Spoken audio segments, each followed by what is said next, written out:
kegiatan kita sehari-hari adalah amal soleh.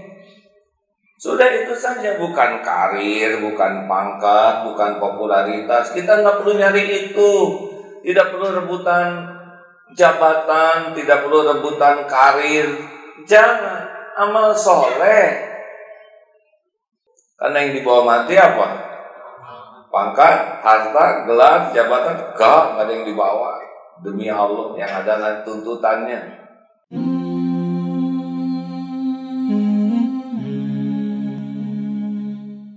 Assalamualaikum warahmatullahi wabarakatuh. Innal hamdalillah nahmaduhu wa nasta'inuhu wa nastaghfiruh wa na'udzu billahi min shururi anfusina wa min sayyiati a'malina may yahdihillahu fala mudilla lahu wa may yudlil fala hadiya lahu. Allahumma shalli ala sayyidina Muhammad wa ala alihi wa ashabihi ajma'in.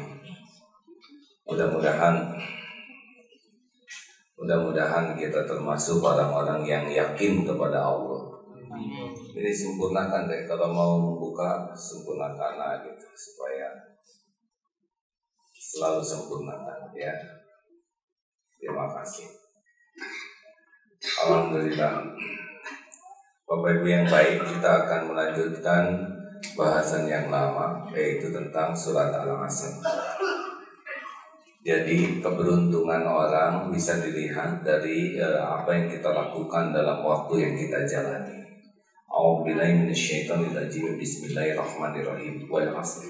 Innal insana lafi khusr illal ladzina amanu wa 'amilus shalihat wa tawassaw bil haqq wa tawassaw bis sabr. Jadi 4 saja sebetulnya yang cukup kita lakukan dalam hidup ini. Setiap waktu kita semakin beriman, artinya semakin paham kebenaran. Siapapun yang punya apapun, kalau tidak beriman, tidak beruntung. Mau kaya, mau jadi pejabat tertinggi, tanpa iman tidak ada untung. Jangan silau kepada orang yang diberikan dunia berikut isinya, tapi silaulah kepada orang yang diberikan keimanan yang teguh. Karena dunia berikut isinya tidak ada apa-apanya sama sekali, tidak ada apa-apanya, hanya ngaku-ngaku saja. Itu rumah saya, ini harta saya, ini tanah saya, hanya ngaku-ngaku.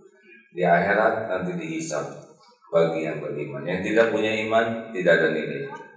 Dunia benar-benar sepenuhnya milik Allah dan dititipkan ngaku-ngaku, ya.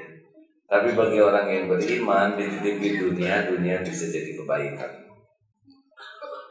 Jangan silau terhadap orang kaya, orang berpangkat, berjabatan, biasa saja. Karena semuanya cuma hamba Allah yang dititipi topeng bergiliran. Dan itu sudah ditetapkan oleh Allah bukan karena pintar. Tu'til mulka man tasya wa tanzi'ul mulka mimman tasya. Yang jadi pejabat dari aku bukan karena pintar, karena Allah saja mau begitu. Jalannya dibuat pintar mungkin begitu. Jadi sudah dibagikan pangkat, dibagikan, ada yang bekerja di pimpinan, ada yang di tengah, di bawah. Jangan merasa minder dengan jabatan yang tidak seberapa. Asal punya iman teguh, itu berarti sudah punya keberuntungan. Dan mari kita menilai seseorang dari kadar keyakinannya kepada Allah. Kalau orang yakin kepada Allah pasti tenang itu, pasti tenang. Karena yakin semuanya digenggam oleh Allah. Tidak ada yang bisa memberikan tanpa izin Allah, tidak ada yang bisa ngambil tanpa izin Allah. Orang yang yakin kepada Allah derajatnya la khaufun 'alaihim wa la hum yahzanun. Tenang, benar-benar tenang yang asli, tenang yang tidak dibuat-buat. Janji orang tidak akan membuat dia tergiur, ancaman orang tidak akan membuat dia tercekam. Karena dia tahu semua nikmat itu milik Allah dan tidak bisa datang kepada kita tanpa izin Allah. Dan semua ancaman juga tidak akan efektif tanpa izin Allah. Semua hanya milik Allah. Tidak ada kejadian apapun yang Allah tidak terlibat. Semua nikmat sepenuhnya dalam genggaman Allah, hanya bisa sampai kepada kita dengan izinnya dan semua musibah juga ada dalam kekuasaan Allah dan tidak bisa menyentuh kita tanpa izinnya. Sehingga dia tidak berharap dari siapapun, tidak berharap, tidak bersandar, tidak bergantung. Dan ini sumber kebahagiaan. Kan sumber penderitaan itu adalah berharap dari selain Allah. Makin hati ini dipenuhi harapan kepada selain Allah, makin tidak tenang. Makin ingin dipuji, ingin dihargai, ingin dikagumi, ingin dicintai, ingin diberi, ingin dibalas budi. Makin kuat hati bersandar kepada selain Allah, makin tidak tenang, makin pedih, makin luka, makin sakit. Kenapa? Karena Allah tidak suka. Allah yang mencipta, Allah yang memberi, Allah yang menjamin, Allah yang mencukupi. Tapi hati kenapa bersandar kepada selain Allah? Maka ditanamkanlah oleh Allah itu kegelisahan di hati kita. Makanya setiap hari wajib bagi kita nambah ilmu supaya makin yakin. Ilmu terpenting adalah ilmu tentang Allah Subhanahu wa Ta'ala, asma wa sifat Allah. Belajar Islam yang terpenting dalam pelajaran Islam adalah ilmu mengenal Allah. Mengenal sholat tidak mengenal Allah, maka sholatnya susah khusyuk. Semua akhlak itu bergantung tingkat keyakinan kepada Allah. Kalau yakin Allah Maha melihat, maka dia tidak punya tempat untuk berbuat maksiat. Kalau yakin Allah Maha mendengar, maka dia akan sulit bicara yang bohong, yang salah, sia-sia. Kalau yakin rezeki itu Allah yang membagi, dia tidak perlu korupsi sama sekali. Ya. Kalau yakin Allah yang mengangkat derajat, dia tidak perlu overacting. Kalau yakin Allah yang maha menilai, tidak akan jaim di depan orang. Tidak perlu kita cari muka orang. Ngapain? Lempeng-lempeng saja. Syukur itu adalah orang yang yakin semua nikmat dari Allah. Sabar itu adalah orang yang yakin bahwa semua ujian terjadi dengan izin Allah. Tawakal itu adalah orang yang yakin bahwa segala urusan ada dalam genggaman Allah.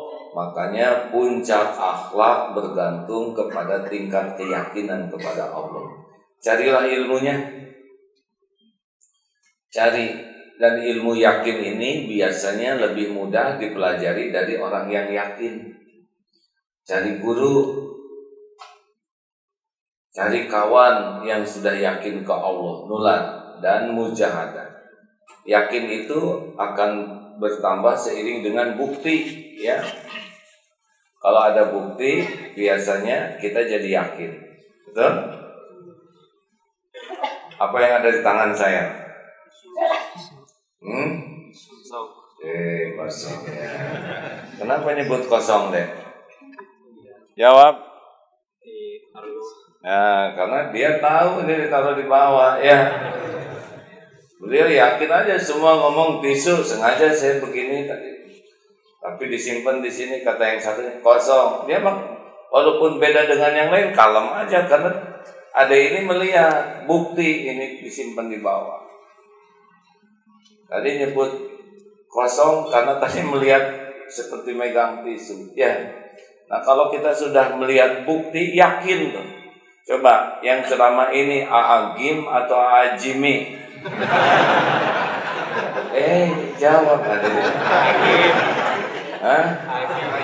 Yakin? Ya iyalah.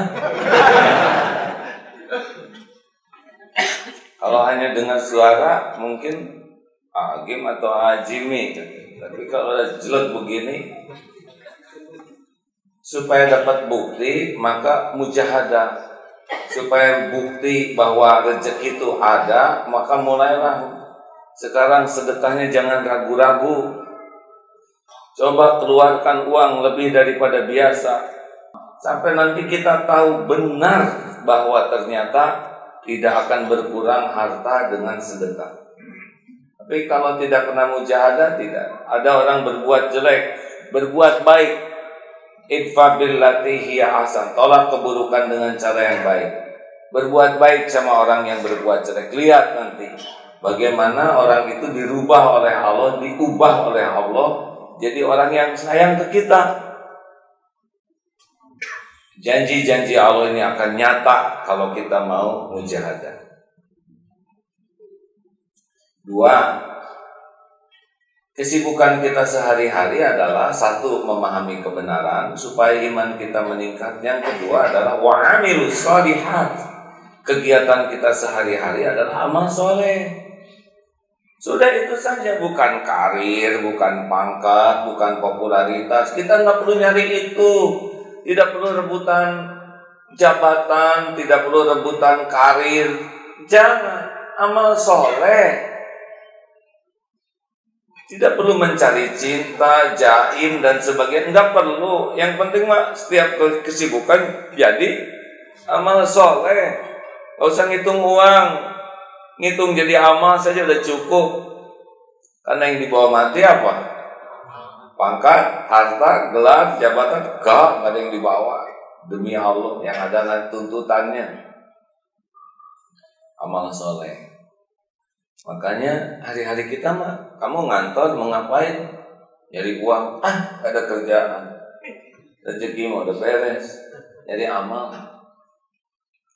Urus keluarga, amal. Ngedidik anak, amal. Punya suami yang nyebelin, apa? Amal. Berapa banyak pun wanita jadi mulia gara-gara suaminya nyebelin.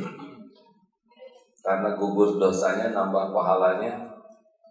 Punya istri yang nyebelin, siapa yang nyebut tambah? Amal.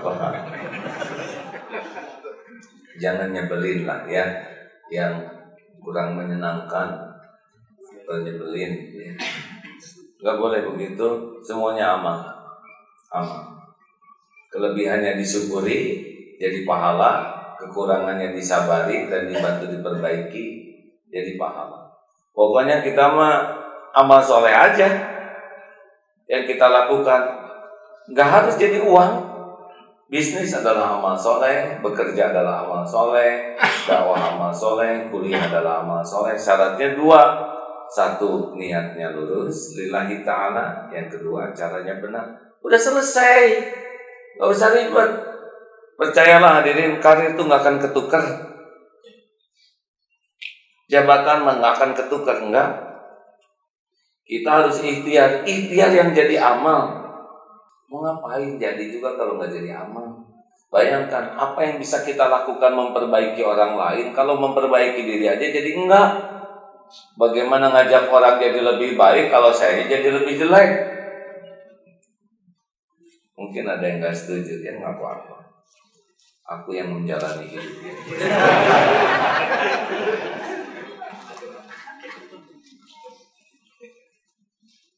Percayalah hadirin, takdir mengapa nak ketukar.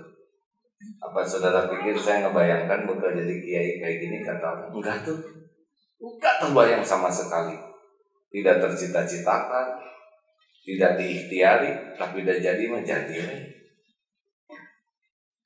Wah, sekarang bangkit kembali. Apa saudara pikir saya berusaha recovery? Tidak. Tidak beneran. Apakah ingin jadi ngetop lagi, ingin eksis lagi? Tidak ada ikhtiar ke arah itu sama sekali. Pengen bener aja. Perbaiki diri. Gak nyangka sekarang jadi begini lagi Darul Tauhid. Apa kemarin ada ujian tuh di MUI dan KPI sebagai apa? Program ceramah terbaik Ramadan. Boro-boro kepikiran. Lihat hadiahnya juga aneh. Kenapa jadi ke saya? Ujian saja. Kalau Allah mau menguji begitu. Jadi udahlah, nggak usah banyak ambisi apa-apa dalam hidup, kecuali jadi amal soleh saja. Sepakat? Halo? Lebih enak kan dengarnya? Kalau jadi amal soleh itu nggak capek hatinya. Mungkin capek fisik, hati enggak. Karena yang bikin capek hati itu enggak ikhlas. Berharap sesuatu dari selain Allah itu bikin capek. Kalau orang niat amal soleh kan ikhlas syaratnya. Ya, udah, orang mau terima kasih mau tidak ya itu mah urusan bibir dia. Mau menghargai atau tidak ya nggak apa-apa, sokwe. Mau menerima kebaikan kita atau mencibir kebaikan kita ya monggo, itu bukan urusan kita. Urusan kita mah diterima aja oleh Allah. Gimana rasanya mendengar ini? Enak tidak? Kalau mendengarnya enak, kira-kira mengamalkannya enak tidak? Nah itulah kebenaran. Kebenaran itu enak. Ayo udah, Pak, jangan jaim, lempeng aja. Penting mah jadi amal soleh. Amal soleh itu amal yang diterima Allah, karena kita ada yang sibuk beramal, tapi tidak berorientasi diterima oleh Allah. Kita tahu kan, hisab yang pertama kali dilakukan itu 3. Yang pertama mujahid, orang yang mati di medan perang, itu yang pertama dihisab. Hadis sahih. Ternyata tidak berhasil masuk surga. Kenapa? Bukan kurang berjuangnya, bukan kurang beraninya, yang kurang ya cuma 1. Artinya pengen dipuji orang, dianggap pahlawan, dianggap pejuang, dianggap pemberani, dan udah itu didapatkan di dunia. Di akhirat diseret tertelungkup. Yang kedua dihisab adalah yang belajar agama dan mengajarkannya, belajar Quran dan membacanya. Itu juga ada yang tidak ke surga tuh. Padahal ilmu agamanya banyak, padahal dakwah tujuannya ingin dianggap ulama, kiai, dai kondang, dan udah dapat di dunia oleh Allah ditakdirkan. Di akhirat diseret tuh dalam keadaan tertelungkup jadi ahli neraka. Qori juga begitu, suara merdu, bacaan bagus, hafalan penuh, tapi nggak jadi ke surga, nggak bisa. Kenapa? Karena mereka yang disebut qori'ah, hafiz, hafizoh, dan udah dapat itu. Memang tujuannya bukan Allah, tujuannya bukan ingin diterima Allah, tapi tujuannya ingin diakui makhluk. Mau apa diakui makhluk? Yang ketiga dermawan. Ada yang nggak diterima tuh, padahal dia sedekah ke sana sini, tidak ada satupun kesempatan sedekah kecuali dia sedekah, tapi tetap nggak masuk surga. Kenapa? Karena dia menikmati, dianggap dermawan, diketahui, diakui orang, bukan ingin diterima oleh Allah. Makanya kalau nggak serius memeriksa niat, capek. Dan lurus aja hadirin. Gak usah pakai licik-licikan, gak usah pakai strategi macam-macam, ya. Yang ngatur takdir itu Allah Subhanahu wa Ta'ala. Pada yang belum menikah, ikhwan, ya nggak usah pinjam jaket teman, kemudian segala gitu.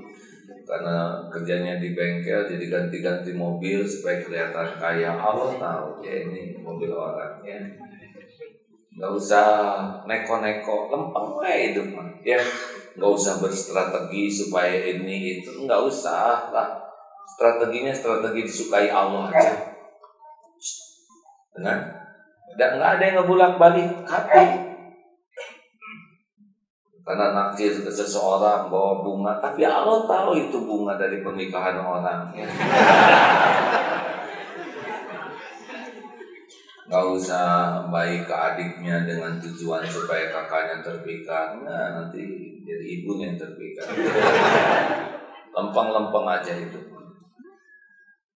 Serius, nggak usah licik, nggak usah neko-neko, nggak usah ngejatuhin orang, nggak usah merasa bersaing. Mau ngapain ngejatuhin orang lain? Nggak mau ngapain ngejatuhin orang lain? Nggak usah. Dan Allah yang menentukan. Jadi dagang juga beli ke kita, alhamdulillah. Beli ke sebelah, ya alhamdulillah. Gak usah itu menjelek. Mau ngapain ya buat jelek? Nih ya, ada sebuah kejadian kemarin. Ceritakan jangan.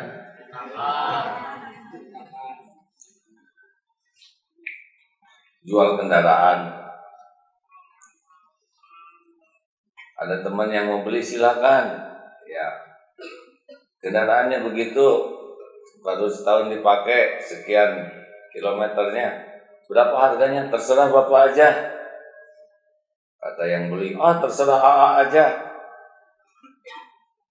Ya sudah tuh, Bapak lihat aja di koran. Mana yang harga-harganya yang umum. Kalau dilihatkan aja dari internet. 2 harga ya. Ada harga tingginya, ada harga rendahnya. Berapa AA mau jualnya? Kata saya, Bapak aja, enggak pengen AA. Coba, ini kendaraan saya nih. Beliau ada memperlihatkan 2 harga. Harga yang tingginya ada, harga yang rendahnya ada. untuk yang sama. Kira-kira saya pilih ngejual pakai harga yang mana? Salah, saya pilih ngejual pakai harga yang rendah supaya yang beli merasa untung. Gitu. Kan nggak kepikiran. Yang namanya untung itu nguntungin orang. Jadi ada dua harga. Ini misalkan sekian ya, katakanlah ini segitu lah. Yang ini 10.000, yang ini 9.000. Mau milih yang mana? Saya pilih yang 9.000 aja, Pak. Apa kata yang beli? Kalau gitu saya beli 10.000. Gitu, itu jual beli apa? Serius, Pak. Saya sampaikan, Pak, berkah, Pak. Inilah jual beli Islami ya. Penjual memilih harga yang paling rendah, pembeli memilih harga yang tertinggi. Ini karena saking saling ingin menyenangkan. Saya ingin menyenangkan yang beli ingin menyenangkan penjual. Biasanya terbalik. Saya yang senang, itu pengen itu senang. Jadi dua-duanya sakit hati. Kalau begini dua-duanya bahagia. Masya Allah. Dan nggak ketukar rezeki hadirin. Makanya nggak usah pakai licik-licikan, nggak usah muji-muji kendaraan. Kalau ini mobil kuat, bagus, 2 kali nabrak benteng juga, nggak usah. Lempeng, ini apa? Supaya jadi amal. Setuju? 3. Tawasau bil haqq. Yang ketiga, apa aktivitas kita sehari-hari? Saling menasehati dalam kebenaran. Tiap hari kita harus cari tahu orang yang bisa membantu kita jadi lebih baik. Kalau ada yang ngasih tahu koreksi ke kita, itu kita nggak usah bela diri. Lebih baik syukuri, karena itu yang kita minta kepada Allah. Bukankah tiap sholat kita minta ihdinas siratal mustaqim, siratal ladzina an'amta 'alaihim ghairil maghdubi 'alaihim waladdallin. Bayangkan itu, minta ditunjuki jalan yang lurus, jalan orang yang kau beri nikmat kepadanya, bukan jalan yang kau murkai, bukan jalan orang yang sesat. 17 kali kita minta sehari. Belum lagi dalam duduk di antara 2 sholat. Wahdini, berikan petunjuk. Sekarang Allah gerakan siapa di antara orang-orang yang Allah kehendaki.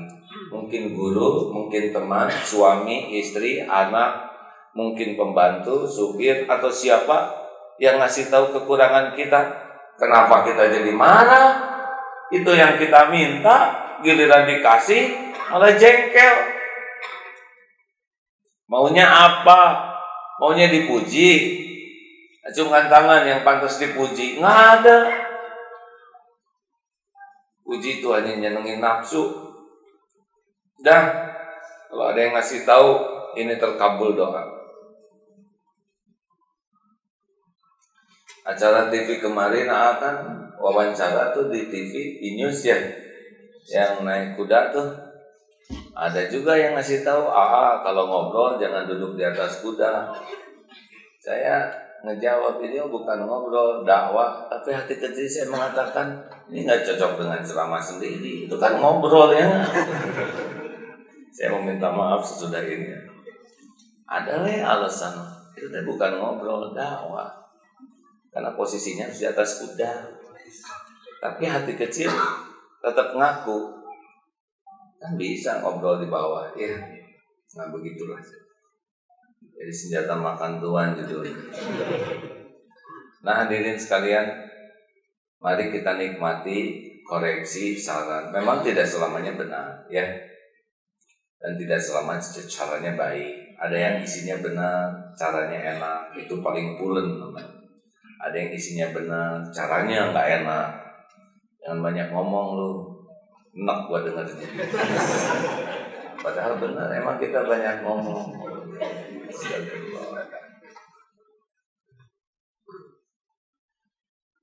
Dan kita pun harus berdakwah. Tidak boleh hanya menerima saja. Tidak boleh hanya ngasih saja. harus senang menerima dan memberi. Jadi nggak boleh statis.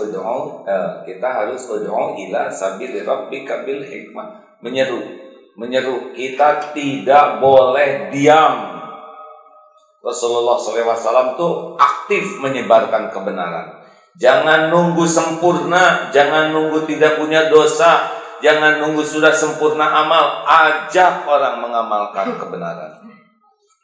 Kalau ke masjid jangan sendirian, ajak yang lain. Terlepas orang mau ikut atau tidak, ajak. Jangan suka enak-enak sendiri beramal. Kalau tahajud, bangunkan keluarga. Kalau mau ikut pengajian, ikut pengajian. Kalau nyimak pakai Facebook, kasih tahu teman-temannya. Ajak orang. Jangan pernah pasif. Kita harus termasuk orang yang mau mengajak, menasihati orang lain.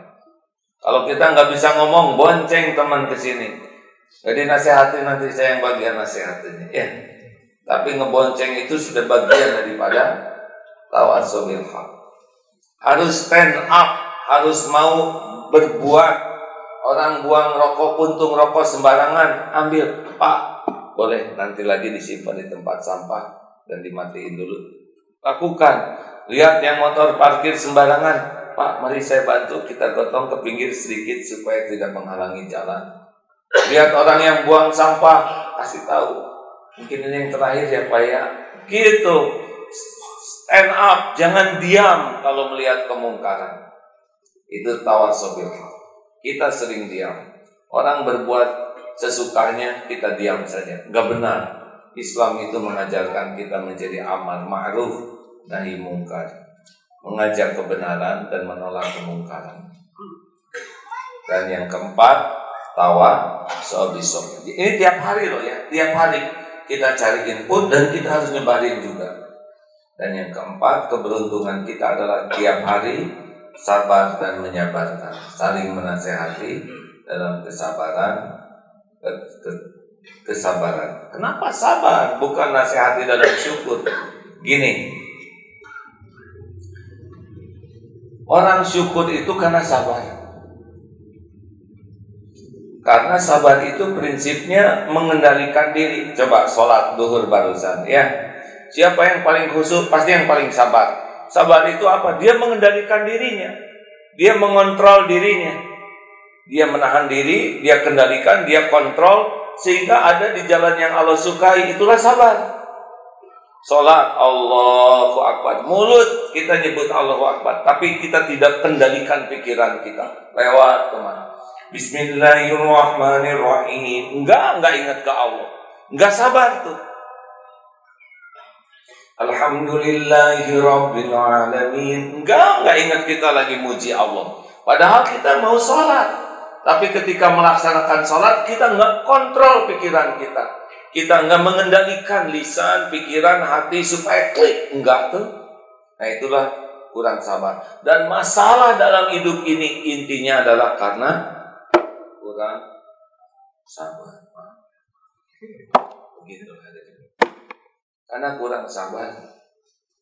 Semua dosa karena tidak sabar. Tidak bisa mengendalikan diri. Tidak bisa mengendalikan mulut, turun gak jadi gubernur, malah masuk penjara. Tidak bisa mengendalikan syahwat, zina. Tidak bisa mengendalikan keinginan, greedy, tamak, korupsi. Apa saudara pikir orang yang koruptor itu miskin? Enggak. Hartanya udah banyak sekali, ya. Tapi karena tidak barokah, pecinta dunia kan fakruhu baina ainai, oleh Allah dihujamkan di hatinya takut miskin. Orang pecinta dunia itu hatinya dibikin oleh Allah takut miskin. Jadi enggak pernah berhenti keserakahannya sampai baru berhenti ketika dijejali tanah kubur. Mulutnya berhenti dia. Dikasih emas satu gunung, pasti nyari gunung emas yang lain. Memang pecinta dunia gitu. Kalau pecinta akhirat, ghina fi qalbi, hatinya dibuat kaya. Bukan nggak pengen uang, pengennya pengen amal. Makin diberikan tuh, makin kebayang tuh amal soleh aja. Makin diberi tuh kebayangnya hisab di akhirat. Wah, saya harus pikul nih.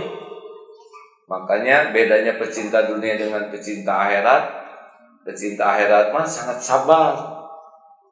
Pecinta dunia enggak sabar. Sabar dalam apa aja? Sabar dalam taat, sabar dalam menjauhi maksiat, sabar dalam menghadapi musibah. Kendalikan diri hadirin. Semua urusan tergantung dari mengendalikan diri. Jadi tiap hari kita tuh latihan mengendalikan diri, sehingga terkontrol sekujur tubuh kita ini dengan baik. Mata, telinga, pikiran, mulut, tulisan. Kalau nulis tuh jangan langsung desain. Nulis, baca. Perlu nggak nih? Enak nggak nih? Kalau nggak enak, del. Itu. Jelek maksudnya. Nggak usah segala dikomentari. Mau ngomong, mikir. Perlu nggak saya bicara? Manfaat tidak? Benar tidak? Kalau nggak, diam. Itu namanya sabar. Mau nanti infak ya buat ke Palestina, ngeluarin misalkan 1.000-an dengan 50.000-an. Yang mana yang sabar? Wah, ini berat. Jangan mungkin itulah. Ini nggak enak, kan harus terbukti. Iya benar. Kita kalau nafsu suka yang mana? Nah, sabar suka yang lawannya nafsu, gitu. Coba sholat sunnah, enaknya Al-Ikhlas atau Ar-Rahman? Tahajud mau yang mana? Al-Ikhlas. Nafsu pasti suka Al-Ikhlas karena ringkas. Wal asri lah ya, ringkas. Tapi kalau kita ingin, oh Allah pasti suka, saya lebih panjang. Kayak tarawehan, kita cari imam yang mana? Yang pendek bacaannya, ringkas, cepat pulang, atau yang semalam 1 juz. Nah itu nafsu akan ketahuan. Nafsu tuh nggak suka sama sesuatu yang disukai Allah, tapi Allah, makanya kalau kita mau milih yang paling disukai Allah. Jadi kalau kita udah pengen wal asri, keluarin Ar-Rahman, nanti dia jengkel sendiri tuh. Kan 12 menit nih. Sama sedekah juga. Kalau kita udah pengen ngeluarin 2.000, ambil aja yang 100.000-an plus aja, pasti nyesel ya. Kenapa nggak dari dulu kayak gini? Saudara nyesel apa? Dan pasti nggak akan miskin, nggak akan bisa miskin kalau ikhlas. Ayo kawan-kawan, latih terus. Seperti sholat itu kan latihan sabar. Makanya wasta'inu bis-sabri was-shalah. Sing sabar, sing dapat tiap takbir dapat, Fatihahnya dapat, surat pendek dapat, ruku. Itu kan semuanya pengendalian diri itu. Kita bisa lepas begitu aja dalam sholat. Benar? Zikir harus sabar. Kalau nggak sholat. Tungguin sholat. Kenapa sih nggak subhanallah. Dunia baik-baik saja. Kita sekarang wirid 10 menit misalkan. Emang dunia jadi kacau? Enggak lah. Nah, tapi kita semuanya serba sisa. Sholat sunnah lewat aja begitu. Padahal kita sanggup itu. Itu kesabaran. HP nih. Sekarang maksiat bisa sekejap ada di HP. Benar? Harus sabar. Gak pengen ada yang iklan. Dibuka berlanjut saja. Itu pasti jadi masalah buat kita. Karena tiap maksiat itu ngundang musibah buat kita, ngundang kepahitan. Gak ada yang lolos, tapi gak ada yang lihat. Kata siapa gak ada yang lihat? Allah lihat. Jangan heran, ada bapak yang buka sendiri di kamar, tiba-tiba beletuk aja ada yang lempar, salah lempar. Maaf pak, gak sengaja, saya mau ngelempar kucing, bapak yang lewat. Gak ada yang kebetulan pak. Tiba-tiba terpleset di toilet, masuk itu HP-nya ke dalam kloset. Itu nggak kebetulan, semuanya sudah diatur Allah. Karena pikiran kotor terus, malam-malam kecoa pipi sejadi mata pindu segede gitu. Nggak ada yang kebetulan. Semuanya diatur Allah, dan setiap maksiat akan kembali ke kita sendiri. Yang untung sih yang dibalas pak. Yang bahaya tuh yang istijraj, dibiarin terus sampai nggak bisa lepas dari maksiat. Apa pada mikir istighfar? Kan kelihatan dari depan seperti baru buka ya. Astagfirullah. Dan berbaik sangkalah kepada Allah kalau lagi diuji ya. Tahan dari suudon, tahan dari masang status-status yang menceritakan penderitaan. Karena ada yang status tuh untuk protes ke Allah disimpannya di status. Melangsa. Pokoknya ada tuh saya suka lihat, tuh kenapa dipasang yang gambar air mata. Mau apa? Water ice crocodile kan? Tahu air mata buaya darat. Sudahlah, kalau kita lagi repot-repot ditimpa musibah mah nggak usah dipamerin ke orang lain. Mau apa? Orang ada yang bisa nolong kok. Kita memamerkan penderitaan itu karena nggak ridho aja kepada perbuatan Allah. Mau apa? Semua orang tahu penderitaan kita. Apa orang bisa nolong? Jawab hadirin. Tidak. Menghibah, memelas, acting, pura-pura sedih, pengen dikasihani. Mau apa? Kalau orang dibuat enek aja lihat kita apa. Bukannya pengen nolong. Betul Bapak. Allah menguasai setiap hati makhluknya. Kita caper kepada perhatian orang, ingin dikasihani. Dan gak bisa orang kasihan kecuali dibalikin hatinya oleh Allah kepada kita. Ayo, sing salabar menghadapi musibah tuh ya, jangan pamer penderitaan. Kalau bisa sembunyikan aja, nggak usah orang tahu. Dan orang tahu juga nggak bisa nolong kalau Allah nggak menggerakkan mereka menolong kita. Berbaik sangka ke Allah bahwa ini adalah pasti untuk kebaikan kita. Ini udah diukur oleh Allah. Ini ada manfaatnya, ini ada hikmahnya, ini kepahitan diundang oleh dosa supaya saya tobat. Nah ini sabar. Tiap hari Pak, latihan. Mana yang bisa meningkatkan kualitas kesabaran kita? Kalau kita berbuat baik dipuji atau dicaci? Jawab. Mana yang lebih baik bagi mujahadah kita? Kita berbuat baik, orang berterima kasih atau tidak berterima kasih? Tidak berterima kasih. Jawab hadirin. Nah, makanya kalau orang yang punya target meningkatkan sabar, kalau ada yang tidak berterima kasih itu latihan. Dan emang kekuatan mah didapat dengan kepahitan. Makanya kalau ada yang nyakitin, menghina, memfitnah, dan ya berbuat jelek ke kita tuh manfaatkan ini kesempatan emas untuk meningkatkan kualitas kesabaran kita. Ya memang begitu hadirin. Kalau ingin beruntung mah nggak bisa enak-enakan, leha-leha yang membuat kita tergelincir.